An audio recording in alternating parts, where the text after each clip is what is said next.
स्वागत है मित्रों हमारे चैनल दलित चेतना और दलित महिला कहानीकार में। पुस्तक की लेखिका हैं डॉक्टर सरोजनी वेडंगी। चलिए पुस्तक का आनंद लेते हैं।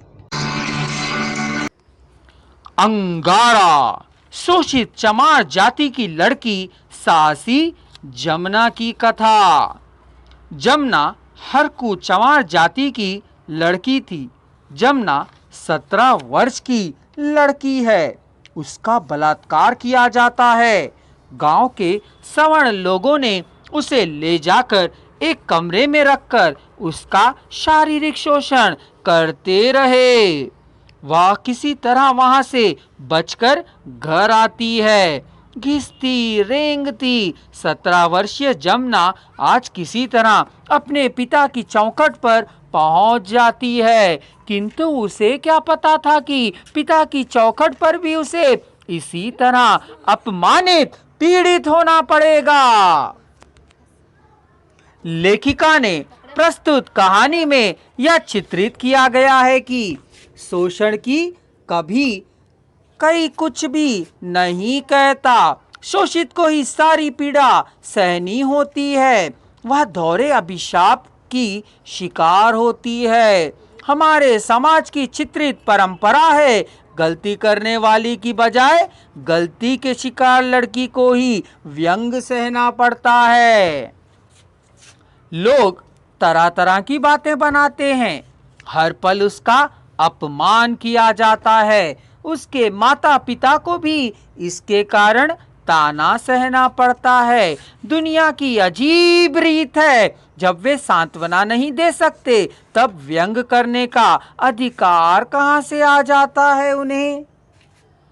गठरी बना जमुना के पास इन बाणों को झेलने के सिवा कोई चारा नहीं था। वह बेहद उदास, अपमानित, टूटी हुई थी, किंतु उसका दुख दर्द सुनने वाले कोई नहीं थे।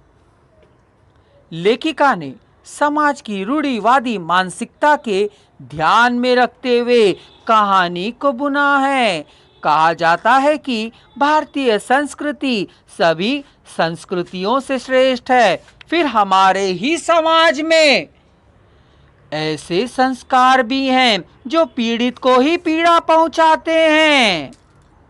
जमुना का छोटा भाई केसु अपने माता पिता और बहन के दुख दर्द से परिचित है। वह अपनी बहन की मदद करना चाहता है। वह अपने बड़े भाई हीरा को खेतों में बुलाकर लाता है।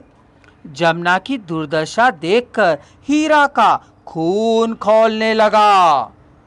बहन उसे देखकर गले मिलाने के लिए लड़खड़ाती हुई उठने लगी, पर मजबूरन वह उठ नहीं पाई।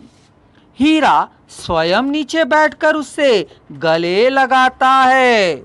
जमुना सिसक सिसक कर रोने लगी।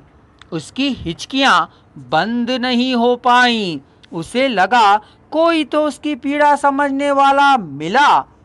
भाई के बदले हुए तेवर और बहन के प्रति सहानुभूति जताते देख भीड़ वहां से चुपचाप खिसक ली। हीरा की संवेदनशीलता ने मरहम का काम किया। जमुना की भी हिम्मत बंध गई।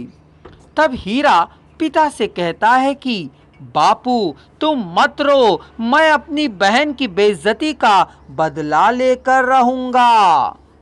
वह अपनी माँ की कसम खाकर कहता है कि जब तक बदला नहीं लूंगा चैन से नहीं बैठूंगा। हीरा ने जमुना को बिना संकोच सब बातें बताने को कहा। हीरा की सहानुभूति से जमुना को हिम्मत आई। उसने अपने भाई से सब कुछ बता दिया।